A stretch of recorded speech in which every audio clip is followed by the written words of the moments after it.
কিছু প্রান্তিক অঞ্চলে যে হচ্ছে আপনার বিশ্ববিদ্যালয় আছে, মানে তাদের দাবি ছিল, আর আমরা কলেজকে কেন বিশ্ববিদ্যালয়ে রূপান্তর করার চেষ্টা করছি।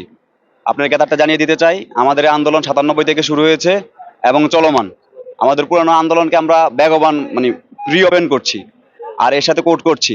আমাদের তিতুমির কলেজ ট্যাগ থাকলেও এখানে শুধু অনার্স এবং মাস্টার্স আছে, এবং এই বিশ্ববিদ্যালয় করার যে আমাদের যে প্রায়স ছিল, সেই জায়গাতে আমাদের সিনিয়ররা 97-এর পর থেকে ইন্টার বন্ধ করার জন্য আন্দোলন সংগ্রাম করেছে, এবং দীর্ঘ 7-8 বছর ধরে ডিগ্রি পোস্টটা পর্যন্ত নাই। তো সেই জায়গা থেকে আমরা এই দিকটা যদি যৌক্তিক মনে করি, আর আমাদের বর্তমানে যে কলেজে 22টা ডিপার্টমেন্ট রয়েছে, এর পাশাপাশি আমাদের যে আবাসিক অবস্থান, আবাসিক যে ব্যবস্থা, তারপর হচ্ছে বা আমাদের যে যাতায়াত ব্যবস্থা, সবকিছু বিবেচনা করলে আপনি একটা প্রান্তিক অঞ্চলে যে বিশ্ববিদ্যালয়টি আছে সেটা যদি কম্পেয়ার করি, তার কাছে আপনি এত সুযোগ সুবিধা পাবেন না। আপনারা দেখতে পারবেন যে 2006 সালে আন্দোলন হয়েছে, 2008 সালে আন্দোলন হয়েছে, তার ফুটেজ আছে আমাদের কাছে। এরপরে 2014 সালে হয়েছে, 2018 সালে হয়েছে, 17 সালেও হয়েছে। এখন আমরা 2024 সালে এসে এটাকে রিওপেন করছি। আর অনেক সময় অনেকেই বলে যে আমরা দাবি আদায় একটা প্রসেস আছে, যে দাপ্তরিক প্রসেসগুলো করছি কিনা। সেই উদ্দেশ্যে যদি আমরা বলি, আমরা 16 আগস্ট আমরা এখানে গণস্বাক্ষর কর্মসূচি পালন করছি।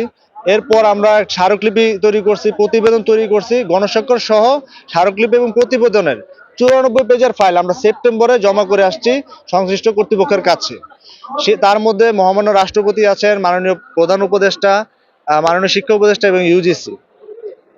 তাদের দেওয়ার পরে আমরা নিয়মিত তাদের সাথে যোগাযোগ করার চেষ্টা করে এসেছি যে আমাদের এই বিষয়ে আপনারা বিশেষ নজর দেন। যে আমার ইমপ্রুভমেন্ট পরীক্ষা আছে কালকে, আমি তারপরও আজকে প্রেস ব্রিফিং আসছি কেন?